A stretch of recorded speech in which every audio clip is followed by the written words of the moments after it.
Here. Item C on the agenda, approval of the agenda. I'll entertain a motion at this time to approve tonight's agenda. So moved. Second. Moved and seconded. Those in favor of this motion, signify by raising your right hand. Agenda for the evening is approved.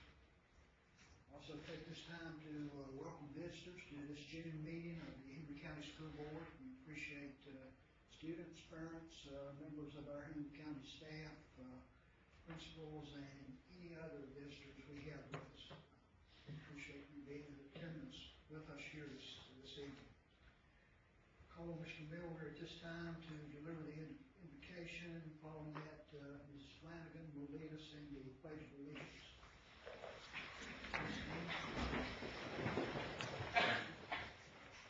Let us pray. Our dear Heavenly Father, we thank you, dear Lord, for this beautiful day. We thank you, dear Lord, for allowing us to assemble here, dear Lord, as representatives of the Henry County school system, of the Henry County residents, dear Lord, to conduct business, dear Lord, representing their children and their children's education. We pray, Lord, that you bless us to make the right decisions, dear Lord, concerning these, and keep in mind the overall consequence, dear Lord, if we make the wrong decision. Bless us, dear Lord, we shall be blessed. In your Son Jesus' name we pray. Amen. I pledge allegiance to the flag of the United States of America and to the republic for which it stands, one nation, under God, indivisible, with liberty and justice for all.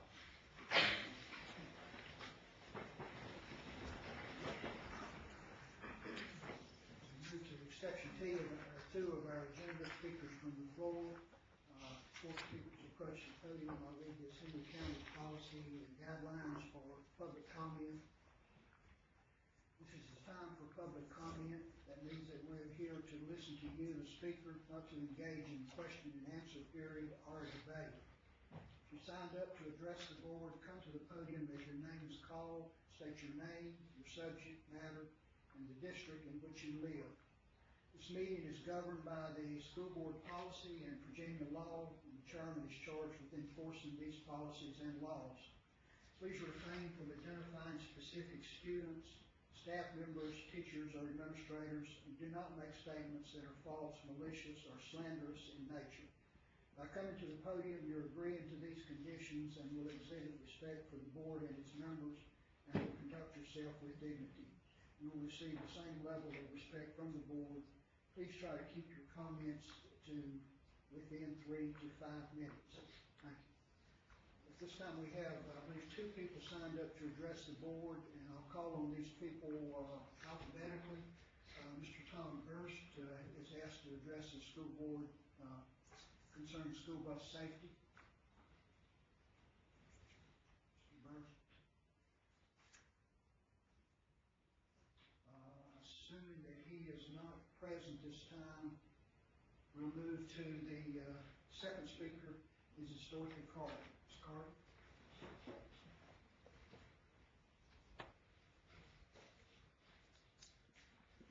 Dr. Cotton, Dr. DeVault, school board members, my name is Dorothy Carter. I'm from the Reed Creek District, and I want to speak tonight on salary issues and the unresolved state budget. This year, if teachers ever signed a non-contract, Henry County public school teachers did so. Our signature promises that we will be present next year, but the superintendent's signature promises nothing. In fact, after paragraph 1, the contract promises we might lose 10 days' pay to furlough, which is 5% of our salaries, or we might not have a position at all. That is not a contract. The first bulletin item after paragraph 1, we expect. The Code of Virginia requires that we teach students 180 days. Should days be missed, we make them up. But the second and third bullets are ridiculous. What has happened to a society that will close schools and not educate children?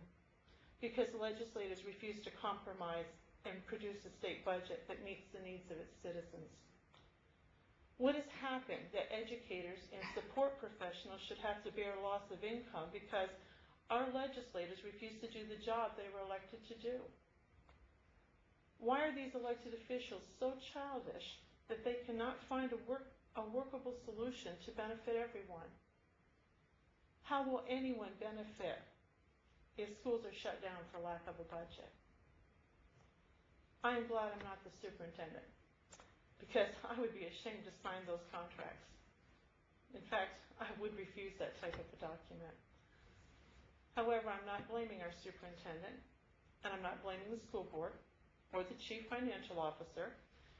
It's not their fault that our school system has been reduced to facing such financial disaster. If taxpayers believe this impasse in the General Assembly is necessary, why isn't everyone tightening their belts? Is the Board of Supervisors holding another meeting to make sure we can educate our youth? Is the school board asking the supervisors to do so? Are parents demanding that lawmakers remember their children's right to an education as promised by the Constitution of Virginia? Why are students and educators alone expected to suffer the loss? I promise you that it will not be us alone who suffers. It'll be all of society if attitudes toward funding education don't soon change. For too many parents, or for too many years, education has suffered. Those people who control the purse strings, they're sacrificing the future on the altar of the immediate. If we continue to shortchange our children, and if we continue to refuse to invest in their future, we will give our children what we're paying for today. Not enough. Just this week, Education Week reported that in districts that substantially increased their spending as a result of court-ordered changes in school finance, low-income children were more likely to graduate from high school, earn livable wages, and avoid poverty in adulthood. Researchers learned between the ages of 25 and 45, these children were 20 percentage points less likely to fall into poverty during any given year. Their individual wages were 25% higher than they would have been without the changes, and their family incomes were 52% higher. Education makes a difference. What are we willing to sacrifice to give our children a quality education? When will we ask taxpayers and not just educators to make that sacrifice? The situation educators currently face is unacceptable. And on behalf of the employees of Henry County, I ask Dr. Cotton, the members of the school board, and our board of supervisors, please do not bow to these financial pressures. Do not allow our schools to be closed for even one day. And do not make teachers and support professionals pay the price by reducing our salaries even $1. Please honor the first paragraph of our contracts. Thank you, Ms. Carter. Appreciate your remarks, and I'm sure we share some of the same concerns, all of the same concerns. This time we'll move to section 3 of the agenda, awards and recognition. Ray will talk to us about first generation scholarship recognition. Dr. Duvall, members of the board, it's my pleasure to announce the recipients of the Henry County Public Schools First Generation College Scholarship. Scholarship is sponsored by Service Solutions, and we greatly appreciate the funding for the scholarship to help these young people reach their dreams. The criteria for being selected, in addition to being a first-generation college student, include volunteerism, community involvement, participation in school-sponsored programs, and academics. More importantly, the panel sought to look for applicants who could take the $1,000 scholarship and not only make a difference in their lives, but make a difference in the Martinsville and Henry County community. So at this time, I'd like to ask the young people who are receiving this scholarship, when their name is called, to come forward and remain standing for a picture. So we have Jalen Hodge from Magna Vista High School, Brandon Martin from Magna Vista High School, and Cody McVeigh from Bassett High School. Also receiving the scholarship but not present tonight are Stormy Dula from Bassett High School, Lauren Hale from Bassett High School, and Caleb Lester from Bassett High School. On behalf of Henry County Schools, congratulations and best wishes. Summer and Debbie.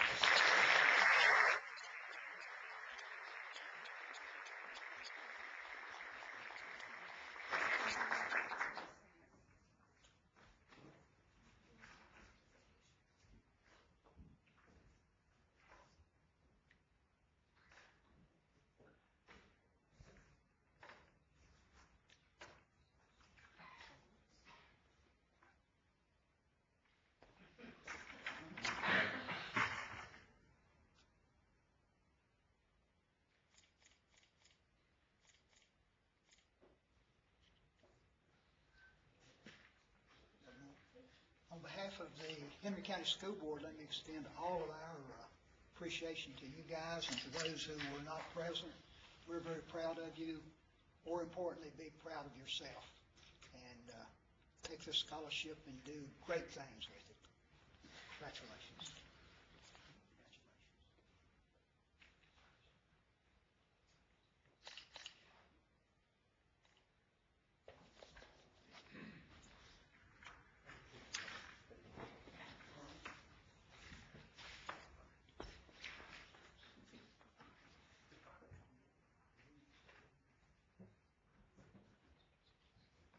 Okay, we move to item B in this section, the Energy Star recognition. Mr. Scott will present these awards. Yes, sir. Dr. Cotton, Dr. Paul, members of the school board. Energy Star is a United States Environmental Protection Agency voluntary program that helps businesses and individuals save money to protect and protect our climate through superior energy efficiency. This program was introduced by the EPA as a voluntary labeling program designed to identify and promote energy efficiency products to reduce greenhouse gas emissions. In order to earn the Energy Star certification, our buildings must achieve a score of 75 or higher using a portfolio manager that Mr. Adkins enters all the data into on the Energy Star website. Then all the data must be verified by a licensed professional engineer and be eligible to apply for. That's just to be eligible to apply for the Energy Star. Then the licensed professional engineer must verify that all the energy use is accounted for accurately and that the building characteristics have been properly reported. And the building is fully functional in accordance with industry standards and that each of the indoor environmental criteria has been met. We're really excited and very proud to announce that all of our K through 12 schools has earned the Energy Star certification for the second year in a row by achieving an average Energy Star rating of 82. So at this time, what I'd like to do is we're going to be presenting a plaque, and I'll ask Mr. Atkins to come forward and help me with this. And this plaque can be hung up in the school system so that we can show the dedication that the students and staff have shared for trying to conserve energy in there. So as I call your name, if you wouldn't mind coming forward, and I guess we'll just line everybody up here so that we can get a picture afterwards, please. Axton Elementary, Miss Joellen Hilton.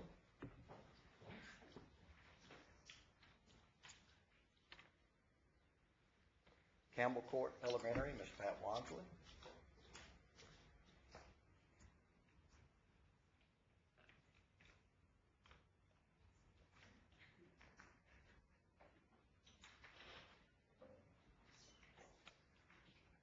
Carver Elementary, Miss Sarah Morris.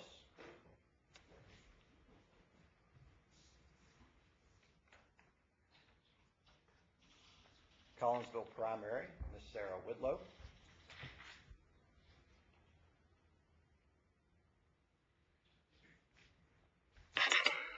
Drury Mason Elementary, Miss Christy Gardner.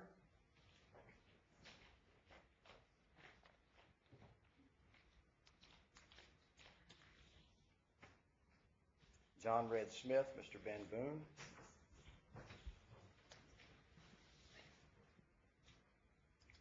Mount Olivet Elementary, Miss Beth Menner.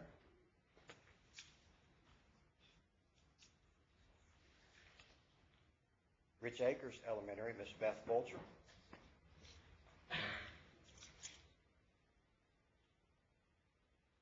Sandville Elementary, Miss Lisa West. Stanleytown Elementary, Miss Larissa Hairston Finn.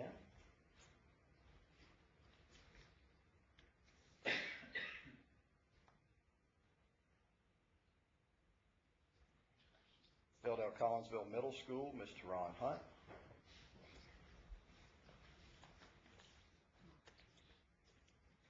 Laura Park Middle School, Mr. Ben Gravely.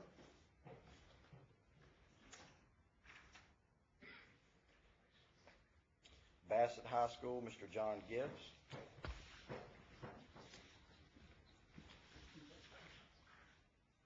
And last but certainly not least, Magna Vista High School, Mr. Mike Miller.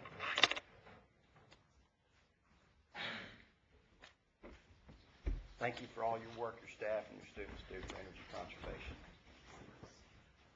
I guess we probably want to squeeze in, if we can, get 2 rows. Is that where you want to go?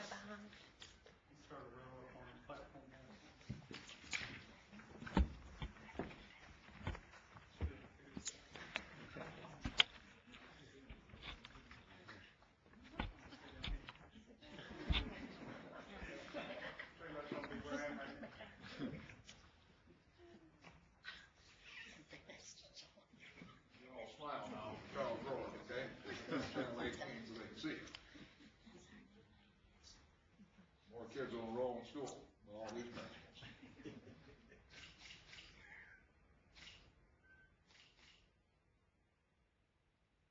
Thank you all for being here.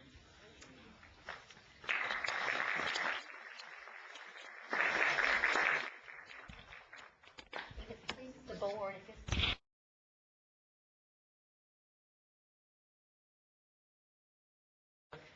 also with scholarship, first generation scholarship. And I'd like to ask the other young men to come back up and take a picture. Brandon.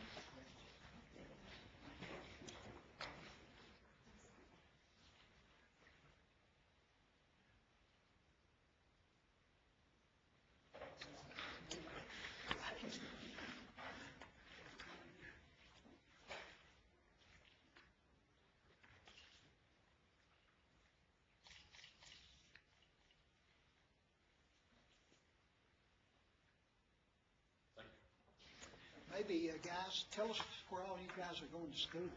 I'm going to Christopher Newport. Right, Newport News, right? Yes. George Mason. George Mason in D.C. or close to D.C. PH. PH, The Boston Conservatory. Boston Conservatory. Well, again, congratulations to all you guys.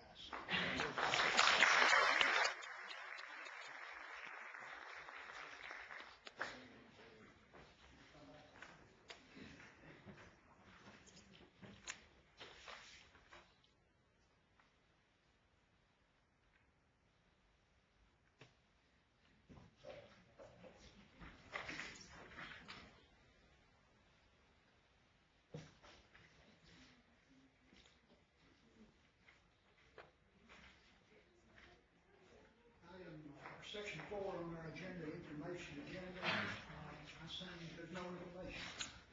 Is that right, Dr. Scott? Yes, sir. Okay, we'll move on then to section 5, the consent agenda. This is a very long section. I think we go all the way from A to T. I don't remember how many that is, but we've all had the opportunity to look at each one of those.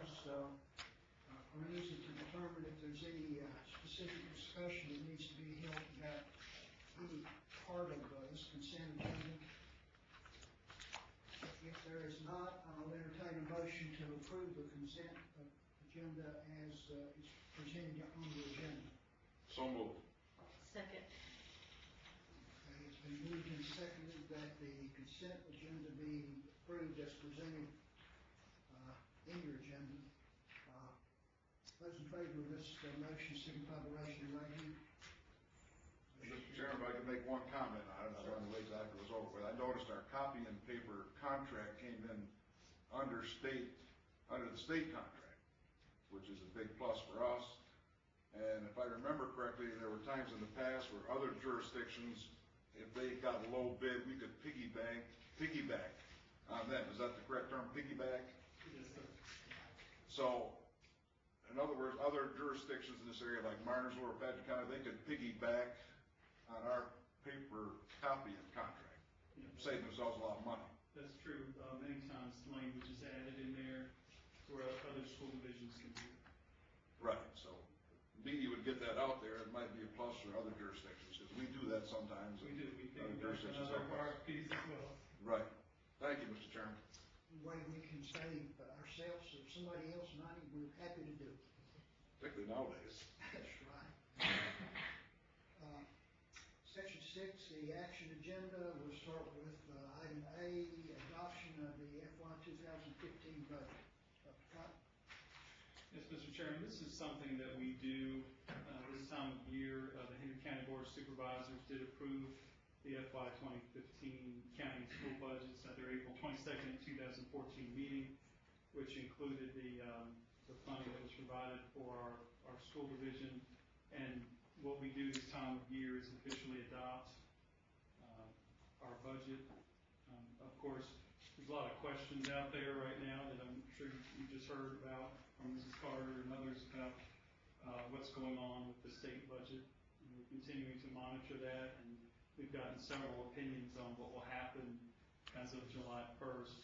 And what we've learned is there's lots of opinions, but when they've actually done the research, the governor's limited on what he can do, and the other branches are limited on what they can do in regards to the budget. So there's a lot of questions in our mind about what's going to happen, and we're following that daily to find out where we are. But as of today, we still do not have a state budget, which greatly concerns all of us, because as of July 1, we need to figure out what to do at that point. So, anything you want to add to that?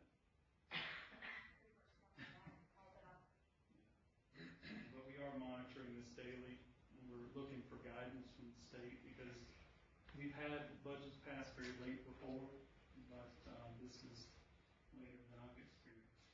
So, it's scary. This budget, Ken, was constructed based on our best estimates at the time, and at this time of our funding stream, if that should change drastically in some way, would we go through the whole process again, or would we simply take what we have and try to amend it? We would have to take what we have and try to amend it. You know, we've looked at the different options out there, and we went with the most conservative, but as you know, we don't have the final numbers yet. So but we would have to bring it back if we got something less than what we have here, or even something more than what we have here.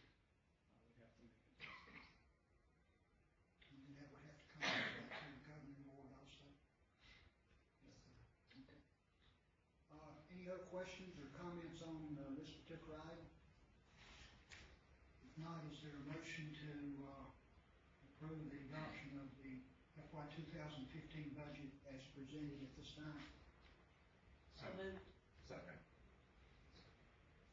Any additional discussion? If not, those in favor of this motion signify by raising your right hand.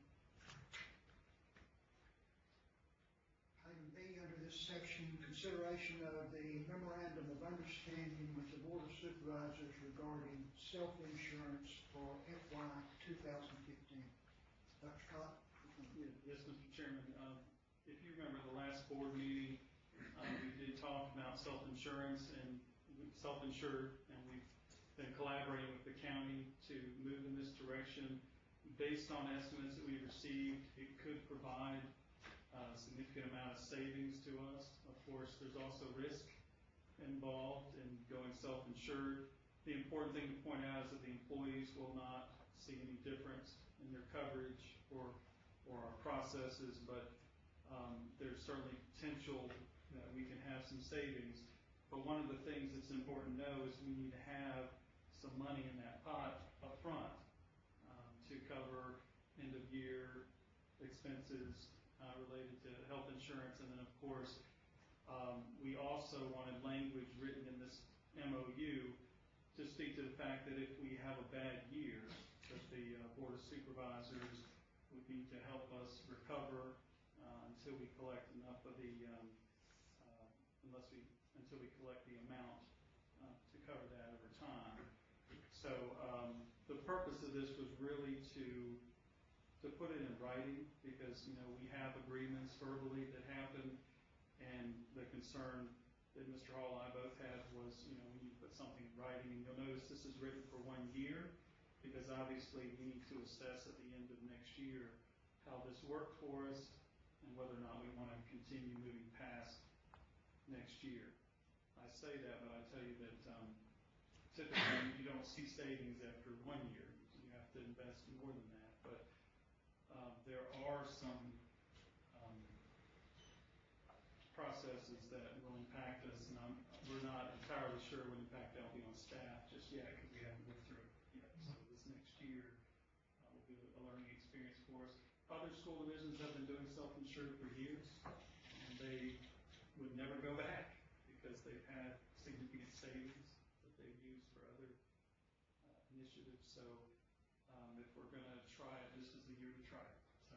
So really what I'm asking the board to do is to consider approving this memorandum of understanding so that Dr. Duvall can sign on behalf of the board, and H.D. Vaughn will sign on behalf of the Board of Supervisors. One question. What happens in case of a major catastrophe? Say, for example, an earthquake or hurricane. What if insurance, and what do we have to cover us in case of that? You, Don, you can come up and talk about some of that.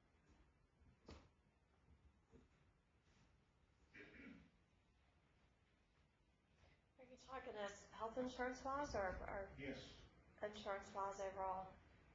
Well, our coverage would cover your normal medical expenses, and up to the limits that you have. I'm talking about a catastrophe wherein a large number of people may be injured or become sick as a result of whatever happened.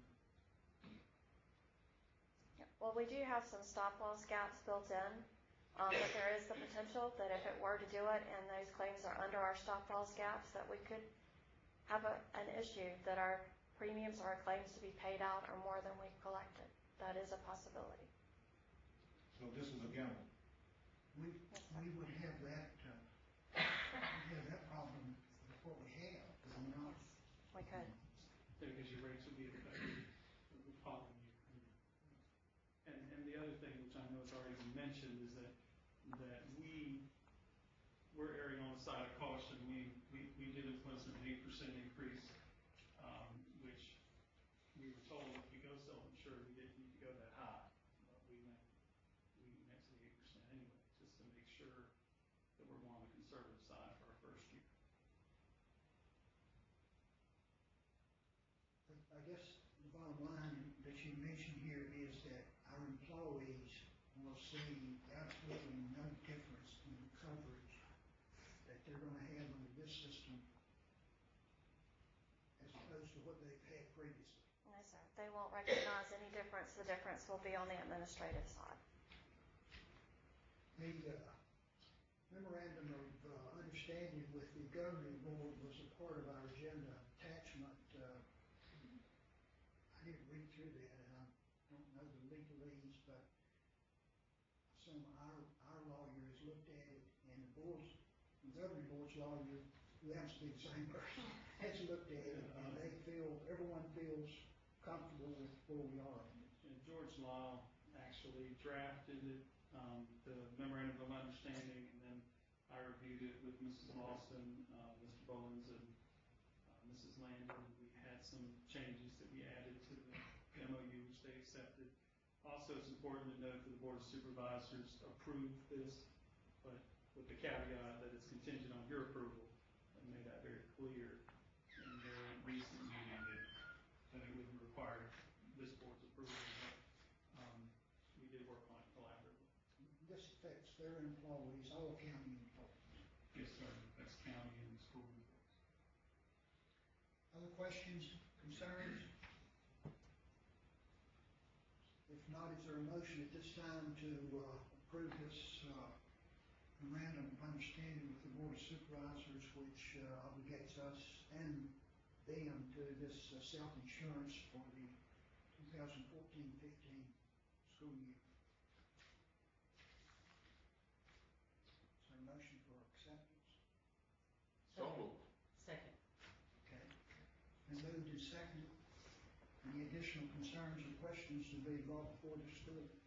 We talked about it a couple months ago. I mean, out of 6 or 7 years, you're going to have a loss 1 or 2 years, but that's what the history's been in the past, so history generally repeats itself, so we should come out on the plus side.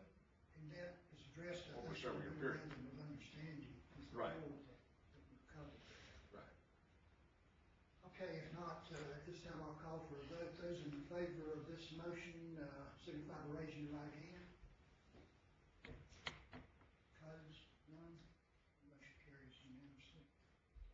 We move on to item C, consideration of resolution R14-12, approval of VRS employee contribution rate option for the defined benefit period beginning July the 1st. It's a lot of verbiage there. I hope you're going to tell us what it means. I'm going to try. Language in the 2014 Appropriation Act offered localities and schools some budget relief for the next biennium with respect to the amount of their retirement contributions. Local government units may choose between the rate certified by the VRS Board of Trustees or an alternate rate. The alternate rate is the higher of the rate certified by the VRS board for 2012, or 80% of the VRS board certified rate for 2015 and 16. And I will mention, and when we came before the board before, this is an increasing rate that eventually they will get that everybody has to pay the 100%. Last time we could have done 70% of the rate. This time it's 80%. The next time it'll be 90% as your choice. For Henry County Schools, the non-professional VRS2 employee group, this is a choice between the current year certified rate of 11.13% or the alternate rate of 8.9%. If we choose the lower rate, the next time we have a actuarial study of our contribution rates and how our plans are, we could have to pay a catch-up rate, and our rate could be higher if we were to choose the lower rate. It's recommended that the school board adopt resolution R14-12 for employer contribution rates for counties, cities, towns, school divisions, and other political subdivisions, and select the VRS board certified rate of 11.13% and forward a request to the Board of Supervisors for adoption of a resolution of concurrence with the school division electing to pay the VRS board certified rate.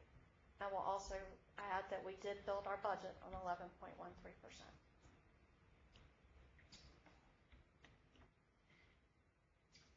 Okay. Questions?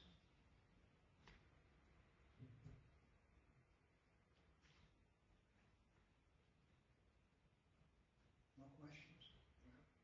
Does that mean we all exactly understand exactly what you said? I don't know. Those in favor of this,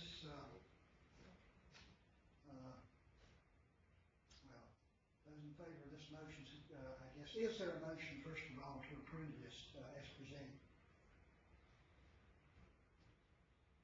So moved, Mr. Chairman. This is built in the budget, and this is playing it on the safe side. Right. I'll offer that as a motion we approve. Second.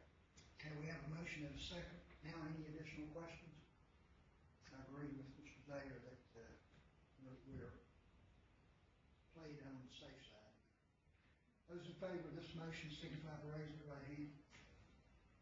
Motion carries. Opposed? Okay, we'll move to item D, approval of estimated end-of-year accounts payable. Awesome. We have two major payroll obligations remaining for the year, the June 30th payroll and the extended payroll for the employees who are on a 10th-month basis. The extended payroll is run in June, but they actually receive their checks in July. Attached to the board packet was a listing of vendors with invoices received or anticipated totaling $15,000 or more, which are also included in the estimate of year-end accounts payable. We do have some invoices that are paid during July and August and requoted to the prior fiscal year because the expenses were actually incurred in the prior fiscal year. These items such as summer school teachers working through late June and our utility invoices. The impact of this we estimate to be $17,209,000 for payrolls and other obligations. It's recommended that the identified obligations plus all other appropriate obligations be paid with FY 2014 funds. I think we do understand this. We have to pay our bills, right? That's fair, Bill. And we do this every year. This is end of the year usual procedure. Is there a motion to approve this request? I make a motion that we approve the request. Second. Any further discussion? In favor of this motion, signify by raising your right hand. Opposed? Item E, approval of code of student conduct. Dr. Cotton, you want to comment on that? Yes, Mr. Chairman of the board, I would like to propose that we wait on this. We just received some policy changes. We had received some in February, but we received some in May, and we have to still go through some of those to make our code of conduct reflect that. We are in a little bit of a time crunch because we have to get our student code of conduct documents printed prior to the start of school. So what I'm hoping to do is bring this back to the board at our second meeting in June that we have scheduled. And at that time, I'll ask the board to consider approving on the first reading and understanding that Mrs. Scott is going to present all of those changes to you very clearly so that you can see what those look like. But we have changes that we have to make And we got those in the 11th hour, so we need to make those adjustments before you approve this tonight. So I'd like to ask that we postpone this to the next meeting. Those changes are coming from the state, I assume? Yes, sir. And you know, we do have the VSBA policy resource, and they sent us some sample policy changes that we have to work through. We'll get through that expeditiously so that we can have that to you at the next meeting. It's a lot more than we were anticipating, mostly secondary schools. Elementary's in good shape, but we need to move on that pretty quickly to get those printed. I guess we need a motion to, since this is on the agenda, I guess we need a motion to table this item until the meeting at the end of June. So, Second. For the discussion. In favor of this motion, signify by raising your right hand. Item F, approval to increase funding to complete the purchase of reading materials for Axton, John Ray Smith, Mount Olive, and Carver Primary. Ms. Strader? Yes, Dr. Vaughn, members of the board, I'm asking you to approve an increase in funding for purchasing reading materials for Collinsville Primary, John Red, Axton, and Mount Olive. As you recall, at last month's meeting, you approved $131,575 to purchase the Pearson Reading Street series for those 4 schools and to move away from SRA. Unfortunately, the final cost, including shipping and handling, exceeded that amount by $15,902.67. So it's my recommendation tonight that you approve the additional funding needed to purchase those reading materials. So the cost again will be $15,902.67. That would come out of the 2013-14 textbook fund. Move reapproval. Discussion.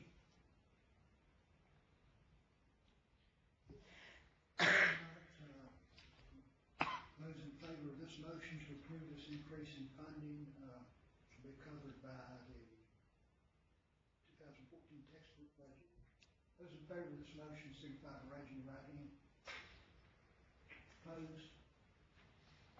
Motion carries.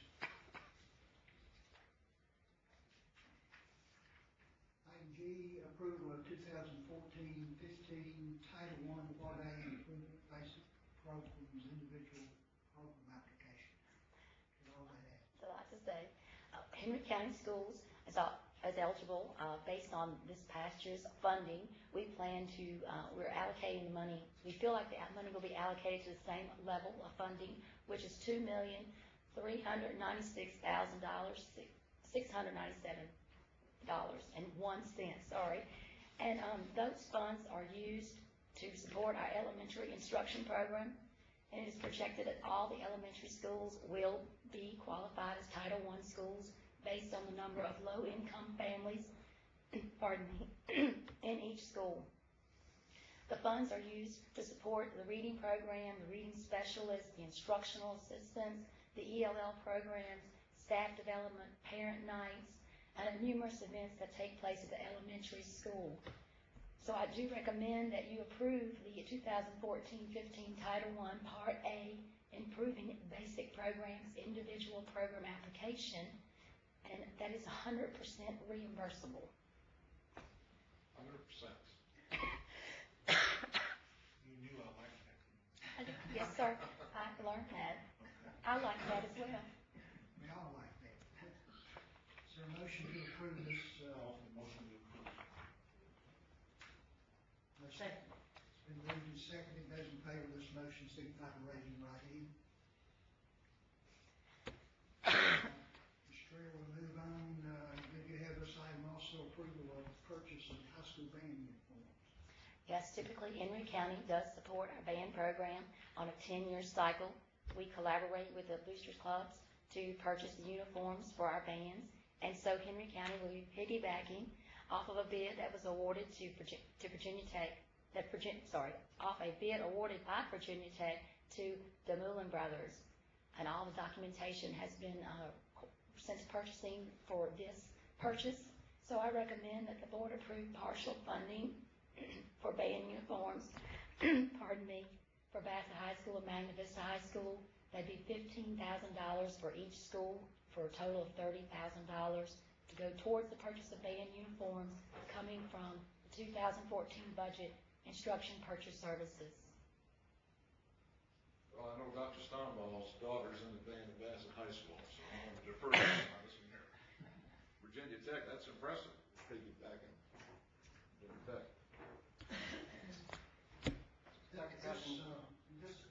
This doesn't buy a complete set of uniforms. Oh, no, the uniforms are very expensive, each piece. Yes, this is like a mere dent in the. There had been some discussion of shortening the cycle for purchase of uniforms. Has that officially happened, or are we going to do that? Or? Yes, sir. I actually communicated to the principals and the vendors that we're going on a 6-year cycle. To shorten that, 10 years is quite a while. So we're, I believe we cut it, was it 6 years? We cut it to this past year. But I do know it used to be 10, and I do know that is too long. But we did shorten it because I believe when it was on the 10-year cycle, we had more high schools when that started, and now we're decreasing the number of years because some of their uniforms are in dire straits. As I talked to the band directors, so we're going to try to do a 6-year cycle after this year. So has it been 10 years? It's been 10 years. So then in 6 more, we'll It'll be 6 more. And we know they wear those uniforms very frequently. Yes, they do. How does this compare to the replacement cycle for football and basketball and other uniforms, and how does this compare to how those uniforms are funded, uniform equipment? We provide an amount each year for, Mr. Mims actually, would you like to speak on that? He's one of our ADs at the high school, but we do some reconditioning every year. We do reconditioning every year for football helmets, and uniforms are put on a cycle, but it typically varies. It could be a 3 to 4 year cycle. Depending on the needs, it could be 5 or even longer. So it really depends on the needs of the uniform that we have to look at. And do the booster organizations for athletics, do they put a sizable portion of the cost for equipment and uniforms for the athletic They do for some of the programs, and that's why we've talked about ways that we can continue to use year-end funds to help support the band, not only with uniforms, but also with instruments. Of course, the Magna Vista band, we're trying to build that band, and I think we're making some progress. We're definitely making progress every day. But the booster clubs do contribute quite a bit as well, but we do try to support their efforts because we definitely want to support our bands, our band programs. Is that athletic allotment to the high schools, is that specific for uniforms, or is that just an allotment that they can use, uniforms, equipment, whatever? Exactly. Uniform equipment, what's needed. And the schools decide how to rotate that and how to use it. We do. See what happens when you come to a board meeting? Not a problem. Sometimes you have to get up and talk. Not a problem. And we're still making sure that we're getting these uniforms back and keeping them as nice as we possibly can, and that's because we weren't doing too good a job at that at one time, so, but we're doing better with getting the uniforms back and Absolutely. having clean. Yeah, and they actually go on a student debt list when they don't turn them in to the coach, and that's kept up with our bookkeeper and with our guidance department, so that way we stay right on top of it. Yeah. Parents get a letter home at the end of each season if they don't turn it in, so on and so forth. Thank you. Thank you, Mr. Bennett. Thank you, Mr. Manager. Okay, Appreciate we need a motion on the approval of the funds for purchasing high school band uniforms. So moved. Second. It's been moved and seconded that the amount specified be made available to the high school band programs. Those, any more discussion on this? Those in favor of this motion signify by raising your right hand. Motion carries. Yeah, that's right. What happens to those uniforms? I think it depends on the condition of the uniform. I do know in the past, there have been uniforms that have been sent down to middle schools. A lot of times, like these band uniforms, they're in rough shape, and I wouldn't want to pass those on to anybody. They are bad. They've been, but Mr. Minner, do you know, I know it's like, I remember when I was in the high school, that's what happened. Things would go to middle school, or they were given to, organizations like Arts and Rec, depending on the sizes and the types. I don't know how, the condition of football uniforms and things like that. Yeah, as far as the athletic uniforms, they're cycled down through the JV programs and whatnot. They're too large to give to middle school students, or most middle school students. But as far as band uniforms, I think they've used them to practice and prepare for the type of outfit they're going to wear in competitions. At least at Magna Vista they have. But I do know that we cycle them through from varsity down through the JV. And that's how cheerleading things. Yeah, cheerleading, all of those sports too. Would it be conceivable that some type of historical organization wanted to purchase one or two to put in a museum for people later on to see and remember? Yeah, I don't think that would be an issue at all. I think that we could figure that out. So. I think it's a really good idea. You can pick people that done that. I think that'd be very helpful. Yeah. To donate them. I think it's a good idea. Thank you. That is in the court, right? Mr. Miller, if I could speak to your question, because we have had that as an issue before, purchasing the uniforms from the outside, we just, matter of fact, had that a year or so ago. According to our purchasing guidelines, we have to sell those uniforms at a surplus sale. So the only way that you could purchase it is through the surplus. And that's from that surplus goes online this time, right? From now forward? From what I understand, the large auction that we have in September, which is our buses and our vehicles, is scheduled for this morning. You know, that one's gonna be online. We haven't really discussed internally about some of ours, because I think that would be beneficial with some of ours online. We're doing it online for technology right now, just to try it out and see how that works, and then we may expand the online, but our start with technology first. You're probably referring to the message I sent you a couple weeks ago about we're using the same online site the county's using for their surplus materials. We're going to try it with some of our surplus computers. The reason I bring this up is I do know that this is history. Some years ago, when some high schools were closed, the equipment was taken out, stored upstairs, and then they were taken to the dump. And some person intercepted some of the material, and now that's in a museum that I'm not giving the name on. But anything like that that we can get some money out of, I think we should. And I don't think that we should be taking stuff to the dump if we can get any money out at all. Or that perhaps someone wants for sentimental reasons that they have already paid for through taxes and things. Okay. Move to item I, approval to purchase laptop computers for the Warrior Tech and Magna Vista High School. Good afternoon. With this purchase of additional laptop computers for Warrior Tech at Magna Vista School, it will give the 100 new incoming ninth graders access to our one-to-one laptop environment. They will use the laptops for programs for the internet as well as for their projects.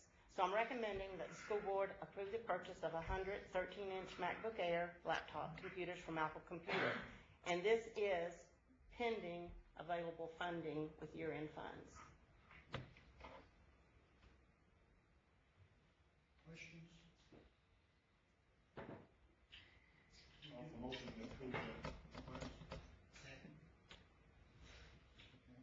We do note that it's pending availability of funding. Those in favor of this motion signify by raising your right hand. Motion carries. Thank you. Thank you, Mr. President. Item K, approval to purchase additional furniture for Warrior Tech, phase 2, Mr. Scott. Yes, sir. Now that we talked about the technology, we need to talk about a place for them to sit as well while they're using the technology. As we mentioned before, you approved the expansion of Warrior Tech, and they're underway, doing demolition work as we speak.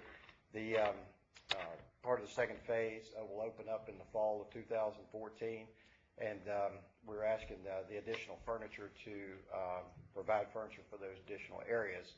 That would be we're asking recommendation for you to approve that It will not exceed $65,000 to furnish the rest of the second phase of Warrior Tech.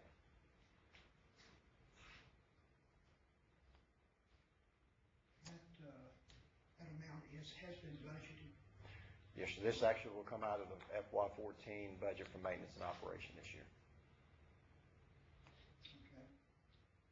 It's important to note that this does complete all of the furniture for full implementation of the Warrior Tech Academy. So this will outfit the additional lab space and learning spaces as the program continues to grow. And then obviously construction is underway this summer. Yes, sir. For phase 2, and we were able to do a complete project for phase 2. So any anticipated finish date on that? Their substantial completion date is August the 2nd. I move to approve to purchase additional furniture for Warrior Tech Academy Phase 2. Second. Moved and second. Any additional discussion? This then does complete everything that Warrior Tech does. Yes, sir. Everything will be completed, construction, furniture, and of course, we're outfitting the technology for year 2, group coming in, and we'll be at full capacity, I guess, about 2 more years. 10th graders are, new 9th grade groups coming on board next year, and then we'll have 2 more years before we're at full capacity. So we'll have, and how many students? Close to 400, and we're at full capacity, so almost 50% of the school.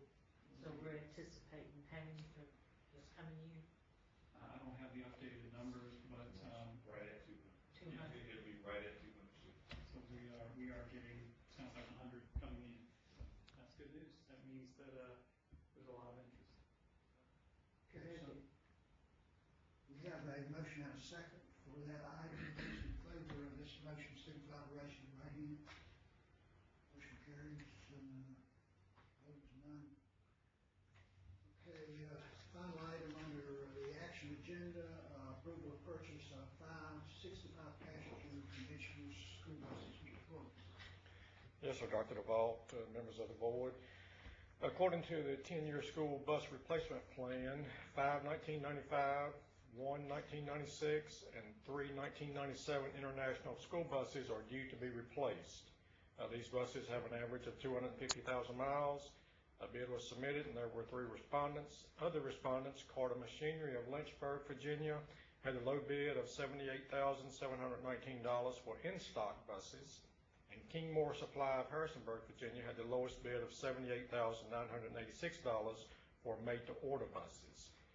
It's recommended that up to 5 65-passenger in-stock buses in the amount of $394,930 be purchased from Carver Machinery, subject to availability of year-end funding.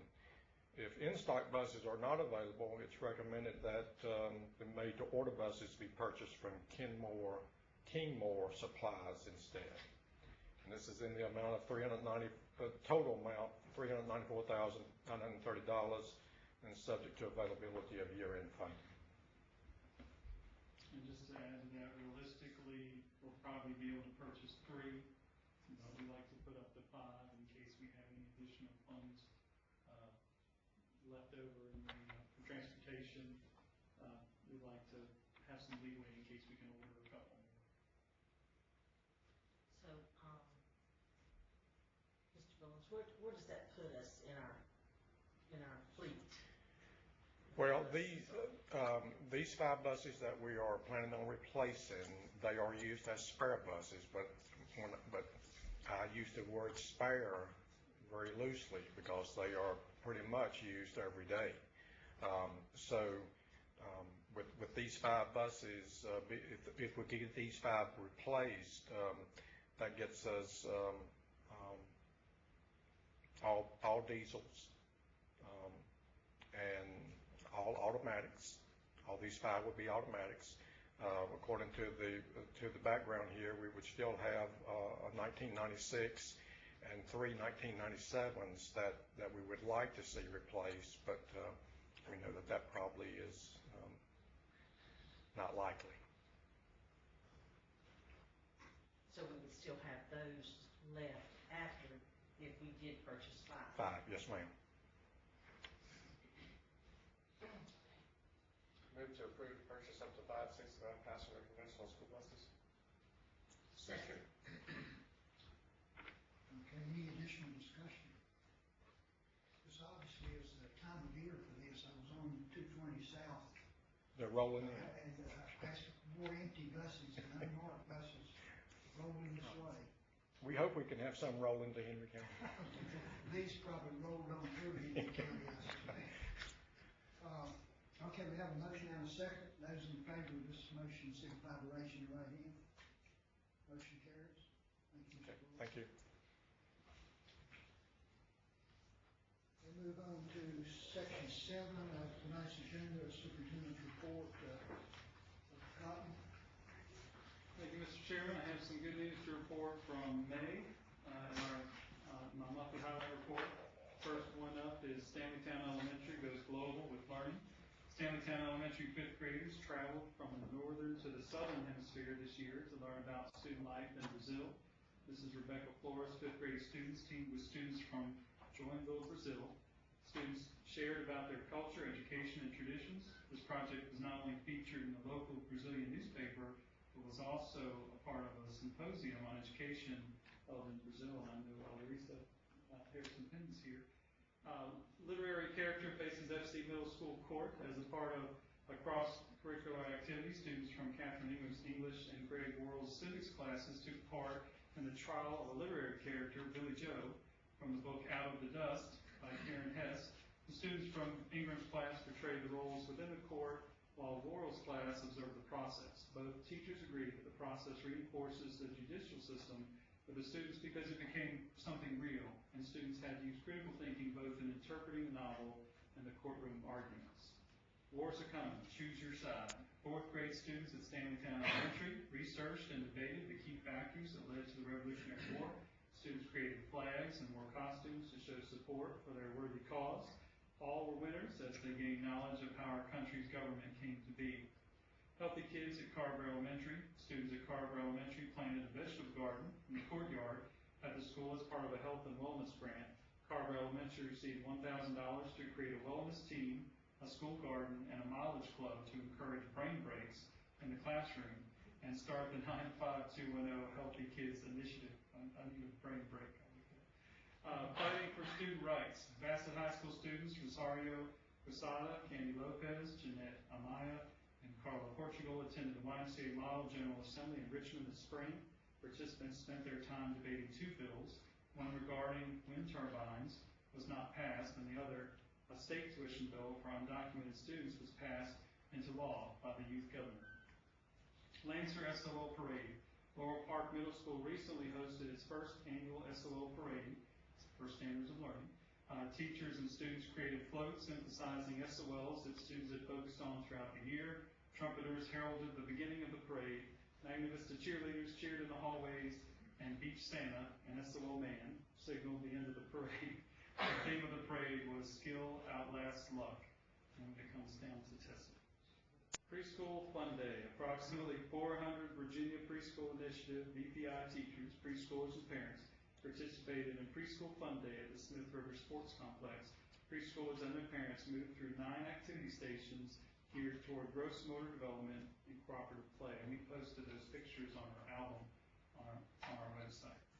Drury Mason partners with community organizations for Field Day. Students at Drury Mason Elementary School spent their field day at the Smith River Sports Complex.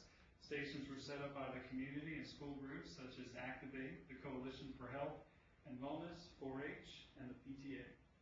5th graders celebrated Drury Mason. 5th grade students at Drury Mason Elementary recently celebrated the completion of 5th grade with their families. These students will be moving on to Laurel Park in the fall. Students celebrate academic achievements. 4th graders from left, Nathan Morrison, Paxton Hale, and Colby Harefield are all smiles after receiving their academic awards at John Red Smith Elementary School. See Mr. Boone. Congratulations to the following faculty students win at Expressions. 3 Magna Vista artists won awards in the Piedmont Arts current exhibit, Expressions. Art teacher Bill Farmer won second place in oil. Freshman Serena Daly won third place in the student category. Junior Zachary Margrave won second place in the student category and also received one of 14 purchase awards. More Piedmont Arts Expression winners. 3 Bassett High School students won awards in the Piedmont Arts Expressions exhibit as well. Haley Holcomb won the Special Student Award for her papier-mâché sculpture. Marissa Bryan won first place in the student category for her ceramic sculpture. And Joshua Amos won the Special Student Award for his painted umbrella. The Expressions exhibit will be open until the end of June at Piedmont Arts if you want to go check some of those out. Joyce chosen for All-State Chorus. Rashawn Joyce was selected through audition to attend All-State Chorus sponsored by the Virginia Choral Directors Association. This event is the highest event in the state for juniors and seniors. Laurel Park Middle FFA places first. The Laurel Park Middle School FFA chapter recently participated in the 17-county Southside area FFA oral and written FFA Quiz Bowl contest held at Chatham Middle School. In both events, the Laurel Park Middle School team placed first. Members of the team included Daniel Baker, Andy Perry, Lane Ashworth, Juan Gonzalez, and Devin Page, who was not pictured in this photo. Special recognition was given to Juan and Andy for tying for third overall individual score, Lane for the second highest individual score, and Daniel for the high score in the contest with a perfect 100. The advisors of the Laurel Park Middle FFA chapter are Donna Kaiser and Champ Hardy, agri-science instructors at the school. First plant science. The Laurel Park Middle School FFA chapter recently participated in the plant science contest held at Chatham Middle School. The chapter placed first in the competition. The plant science event is designed to introduce students to the growth process and development of a variety of plants used in agriculture and horticulture industries. The event consists of 4 individual events with a team activity.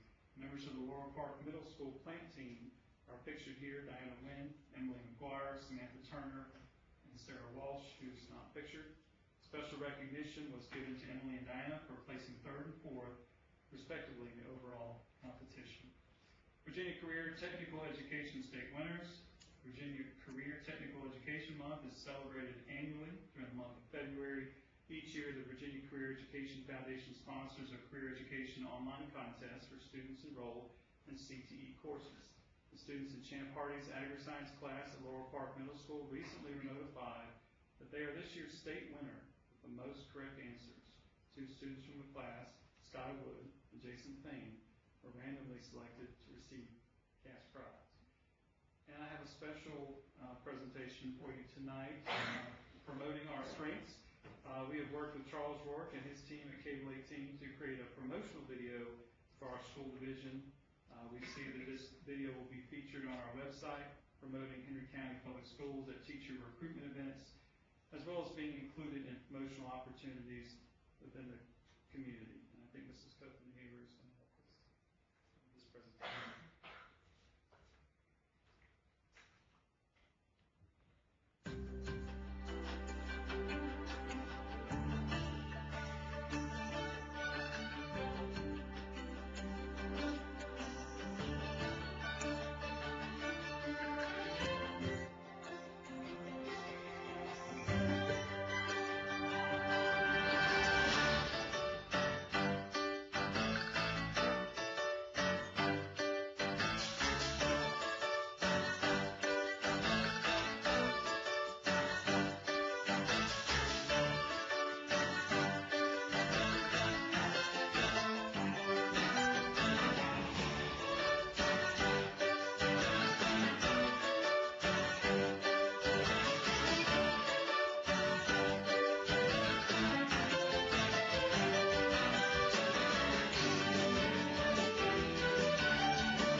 and Janet Copenhagen for working on that, and, anyway, we're looking forward to sharing that with prospective employees and on our website, and that does include my report for this evening, unless the board has any questions about any of our items. That was just great. It gave me cold chills to think about all that we do for the kids here in Henry County. We appreciate that, Charles, very much. Did a great job. Charles, on behalf of the entire board, I'm sure we all feel that way. We certainly appreciate that. It portrays our school in a positive manner, and we certainly thank you and Channel 18 for making it possible. And we hope it's going to be seen all around, and everyone will see what good things are going on. Thanks to you and this report. That concludes anything from your report, Dr. Cotton. Yes, sir, unless the board members have any questions. Under matters of the board, let me mention Belinda has made me aware that our board fund, courtesy fund, is presently underfunded, and each year I think we have traditionally, each board member has donated $25 to that fund to be used for recognition in the case of staff members being had a death in their family, or in the case of Dr. Cotton, taking his tumble or breaking his legs, and we try to recognize those people with flowers or some courtesy. So if you have not made your contribution to that fund, sing us over to it, and she'll have her hand out to collect for that. We have a work session on the agenda. I think that's been taken off, and we're going to do that in the July meeting. Is that correct, Dr. Cotton? So then at this time, I will entertain a motion to go into closed session under. Before we do this, I heard a report on the news the other day about teacher absenteeism, and that nationwide, it's running about 80%. I've also heard from a number of principals about the difficult in locating adequate substitutes. And just by chance, I was visiting a school the other day, and a teacher there told me that they had not missed a day in 14 years. And no one had ever made any kind of recognition about this. I thought that one time we sort of gave some kind of recognition to those that did not miss any days.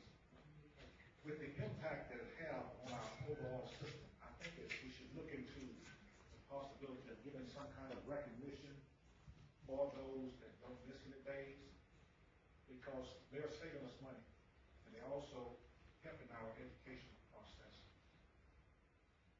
And Mr. Miller, that came up from principals at our regular principal meeting. We've talked about how we can address that. I know that in the past we did the 2 awards that was cut at some point, I don't know how many years ago.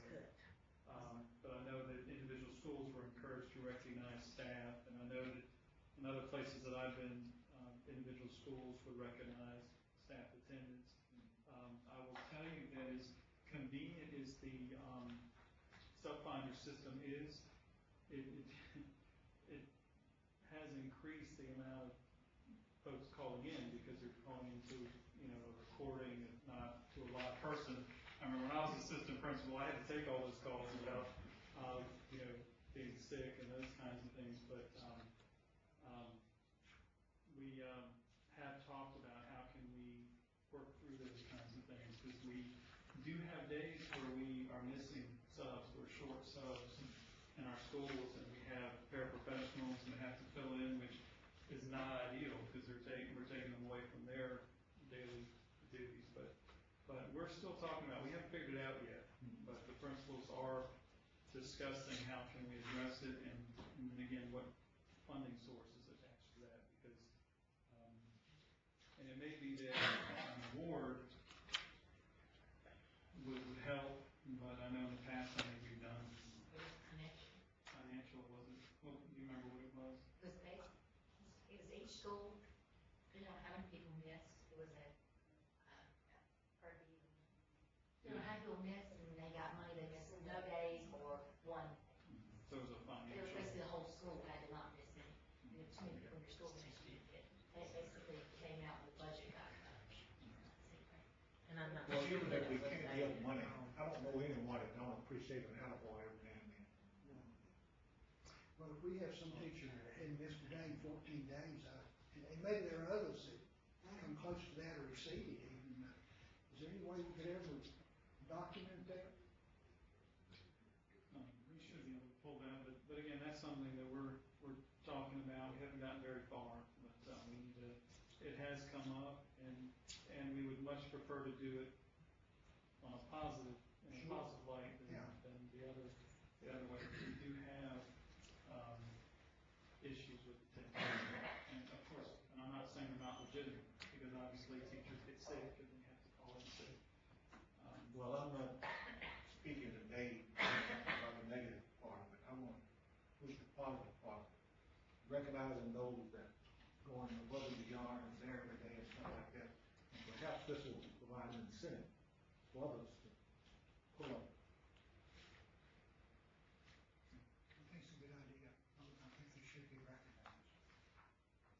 And as a part of that, we are also looking at a staff incentive program. And by the way, when we have our retreat, which I know you were going to talk to them about that, we're going to talk about the staff survey results that we received from the staff survey we did this year.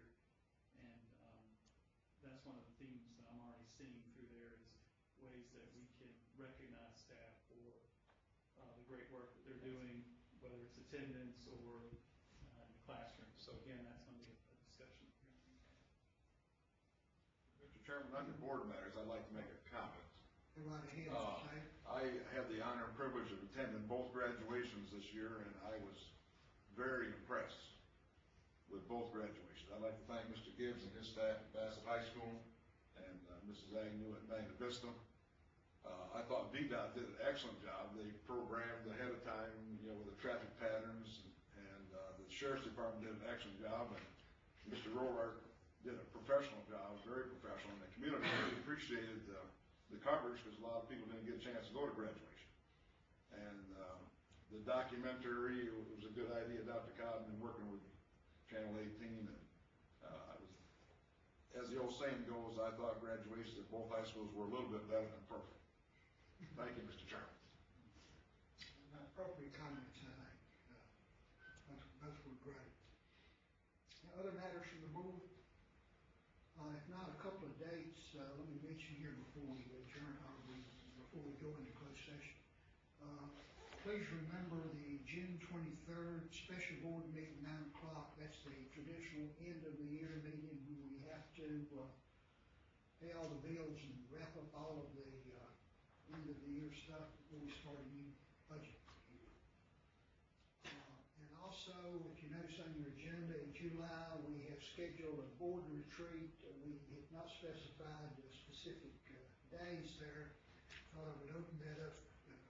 Dr. Cotton has some suggested dates, and maybe we could pick a date for that. It would be held at Chatmoss from 8 to 1 o'clock, a board retreat to address some issues that are general planning issues and ideas. Sure, Mr. Chairman, I did ask Mrs. Overby to come up with some potential dates there at the end of July, early August. That will be after our administrative retreat. And there are a few topics that I would like to address, but again, it's not for me to build the agenda. It's really for the board to help build the agenda. But there are just a few things. Definitely, I've already mentioned the survey results I'd like to share at the retreat. I also have an update on our strategic plan that I want to share at that retreat as well. And another item that I think we need to spend time on is John Redd, Collinsville plan moving forward. And then, of course, those are just a few things off the top of my head, but I know that board members may have other topics that you want me to prepare for, that you want to spend time at or on during the retreat. So certainly, I know Dr.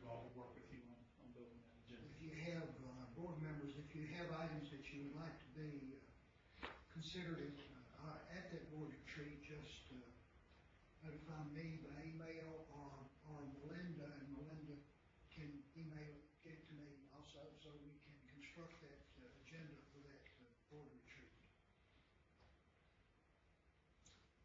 Okay, at this time then, if there's no further, board matters, I'll entertain a motion to go into closed session in accordance with, Green 242-3711, Section A, Section 1, Code of Virginia, appointments and separations of personnel and evaluation of superintendent. Same section, Green A, Green 2, Code of Virginia, student matters, and same section, Green A, Green 7, Code of Virginia, legal matters. So moved, Mr. Chairman. Those in favor of this motion, signify by raising your right hand. We will go to closed session upstairs at this time.